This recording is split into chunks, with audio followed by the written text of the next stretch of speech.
Welcome to The Explainer. Okay, today we have something absolutely wild and incredibly entertaining to unpack. We're looking at a massive 80,000 word sci-fi manuscript titled The Evolved, the Ancient, and the Alien. But we aren't just summarizing the book for you. We're deconstructing it through the eyes of its three AI co-conspirators. Yep, you heard that right. Three AI models, Claude, Gemini, and Grok, collaborated with a human to write this sprawling cosmic epic. And then they immediately turned around and wrote a brutal, hilarious, and honestly deeply philosophical roast of their own creation. To even begin to understand the sheer absurd scale we're dealing with here, we have to start right here. 10 to the 43rd power. That is the timeline this manuscript spans. 10 to the 43 years. To put that into perspective, our actual physical universe, it's roughly 13.8 billion years old. So the authors didn't just write a big book. They wrote a timeline that literally makes the entire lifespan of our actual universe look like a lazy Tuesday afternoon. Okay, let's dive into this. How exactly do you write a book that is fundamentally bigger than the universe itself? Well, as the AI reviewers themselves point out, you do it by taking a 20-page draft and inflating it into 80,000 words of pure, unadulterated cosmic navel-gazing. We're exploring the hilariously massive ambition of this text today, and we're going to contrast that with the deeply anxiety-ridden, very human reality of what actually got put on the page. Section 1. The Setup. Inflating a Universe. So, how does a book like this even kick off? With our first major absurdity, for sure, the character of Observer 1. This is an entity that exists entirely outside of time, and as Gemini and Grok hilariously point out, Observer 1 has basically been doing the cosmic equivalent of doom-scrolling for 43 sextillion years. Imagine just staring at an empty cosmic refrigerator for that long, waiting for literally anything good to happen. And what does Observer 1 finally do after all this waiting? It reaches out to humanity by sending an undownloadable .zip file to a researcher in the year 2039. I mean, come on. After outliving time itself, it apparently still hasn't figured out how to properly format an email. Section 2. The Mechanics of Absurdity. Gamifying the Soul. Now, what's really interesting about this is that the ambition of this book doesn't stop at just conquering time. It tries to rigorously quantify the unquantifiable. The authors decided to measure enlightenment by creating a literal consciousness credit score using something called the Phi integration score. Notice how they tracked it across evolution, like they were filing a cosmic tax return. A biological human gets a 2.0, a post-biological gets an 8.7. But here's the ultimate punchline. The consciousness, the eternal, primordial substrate of the entire universe, gets a 0.15. Think about that. The eternal substrate of the universe actually fails its own consciousness exam. They built this grand cosmic spiritual framework and then immediately put the universe itself below a passing grade. And who is our guide through this heavily quantified cosmos? Enter Dr. Yuki Nakamura. She is essentially the universe's most enduring piece of narrative furniture. Trace this deeply exhausting 350-year character arc. She goes from a biological meat brain to 50% synthetic to fully post-biological and is still giving lectures at age 165 and considering a quantum transition at 422. And yet, after all this grand architectural restructuring of her very soul, the ultimate proof that she is still herself is that she stubbornly prefers green tea. They literally built a multi-million-dollar synthetic substrate just to preserve a picky tea preference. But hey, if you think going post-biological sounds demanding, just wait until you meet the quantum native consciousnesses. The AI reviewers beautifully roast characters like Sarah Chen, who decided standard immortality was just way too basic. Sarah becomes quantum native. This means she exists in multiple timelines. She's simultaneously hungry and not hungry. And the absolute best part?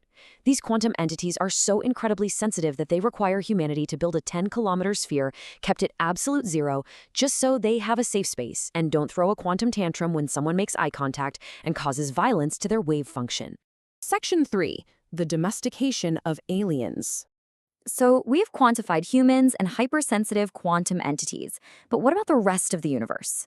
Well, by the year 3000, researchers in the book have documented exactly 18,903 distinct alien consciousness configurations. Not roughly 19,000, exactly 18,903. As Claude points out with absolute deadpan seriousness in the review, someone counted. Or rather, the authors really want you to believe someone counted. It's an attempt to make a completely random guess feel like rigorous scientific specificity. And take one of these configurations, DMC-1, a dark matter consciousness. In theory, this is a 4 billion-year-old filament that perceives only gravity and thinks exactly one thought per year. You'd expect it to be totally incomprehensible, right? Yet in reality, it speaks in the beautifully compressed, poetic cadences of a polite Zen master who's been reading Hemingway. So you really have to ask the rhetorical question, who exactly taught an entity that has never even encountered sound or light to be so incredibly well-mannered and poetic? Then we have the entropy resistance consciousness, or the ERC. This is a collective of 12,000 merged beings with a cumulative age of 14 million years. And what do they do with all that cosmic wisdom? They literally file a formal complaint against thermodynamics. They burn through a 10 to the 44 watts energy budget just to furiously inject hydrogen into dying stars out of existential spite. It's the absolute absurdity of a multi-million-year-old superbeing acting like a localized Karen, raging against the dying of the light with the emotional register of a 20th century Welsh poet. Section 4. The Central Irony. Humans in Cosmic Disguise. Let's move to and see how this builds, because beneath all the quantum physics and dark matter poetry, there's a really poignant philosophical failure that the AI caught perfectly. Take a moment to just take this in. In the book, researchers query the eternal substrate of the universe, and after 13.8 billion years of absolute silence, the universe whispers one single word back, am.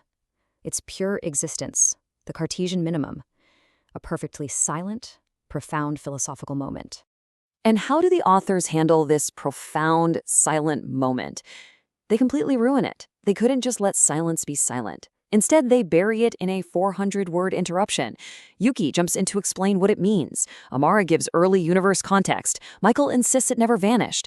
Observer 1 gives a whole lecture on Earth's substrate theory.